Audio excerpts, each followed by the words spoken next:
I brought back a knife from Kelowna on my last trip, and to say that it needed sharpening would have been an understatement.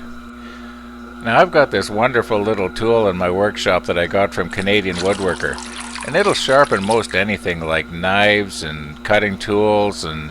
did I say knives? Well, here we go. It didn't take very long to turn this dull knife into a razor sharp knife. I mean razor sharp. Now after I got through sharpening it here, it became really apparent that it was going to be really easy to cut yourself. Believe it or not, this is the sheath that came with this knife. This is not too good here, so now I'm going to have the fun of making a better one. I'm not a big fan out of making stuff out of used lumber, but in my scrap wood box I've got some used oak, and all I need is a short piece, and I think I'm going to be able to find a short piece. Now pretty well every one of these pieces has nail holes in it, about every 12-18 inches apart, but this piece here seems to be pretty good. Now I think I got all the nails and staples out of this, but I'm just checking to make sure that there's not a broken off piece in here, because I'm planning on passing this through my jointer, and I sure don't want to have to change my blades. It's a little bit twisted, but I'm not going to lose a whole lot of thickness here by planing it flat.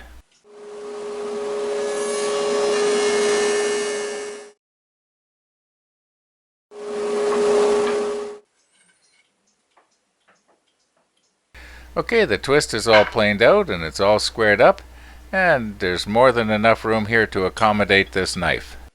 The waste is cut away now, and I'm left with this beautiful piece of oak. Now this is another one of those situations where it's actually easier to show you than to try and tell you.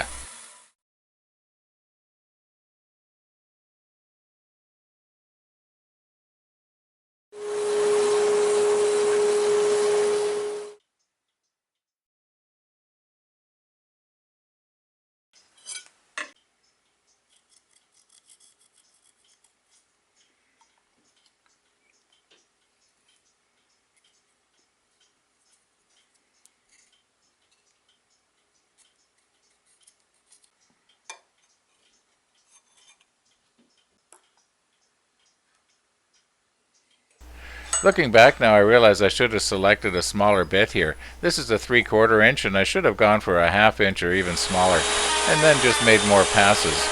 And it would have been a lot easier. Now this did get the job done though.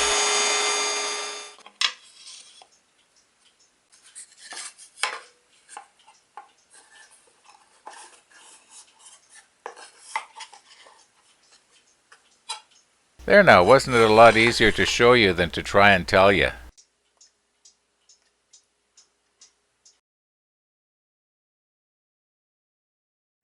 Now we'll just try and glue these things back together the way they were before I resawed it, and hopefully the grain's going to match up and you're hopefully not going to be able to even see where the cut was.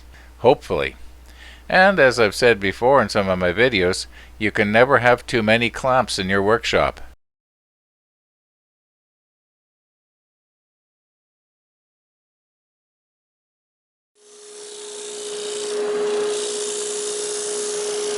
Okay, the clamps are off and the glue is dry, and we'll just sort of round over the sharp edges here.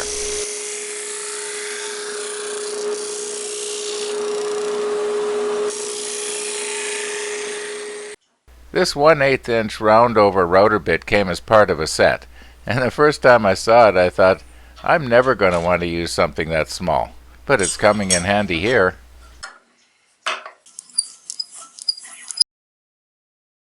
I usually run a piece of scrap wood through the router first just to make sure everything's okay. I don't want to ruin the real thing.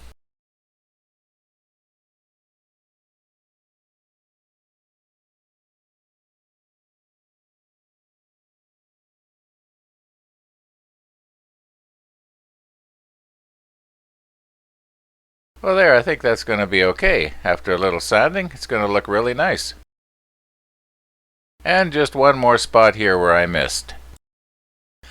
And once again, I started at 80 grit and worked my way up to 600 grit. The good news is I remembered to put on my rubber gloves this time. That means I'm not going to be spending a week trying to get that stain out from under my fingernails. The bad news is, let's see if you can think of what it is. Well, maybe you guessed it.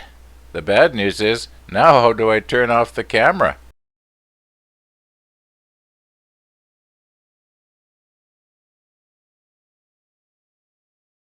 Now, I think I've mentioned before that I do not do reenactments in these workshop videos, so I'm sorry, but that piece of wood is just not going to be centered in your screen.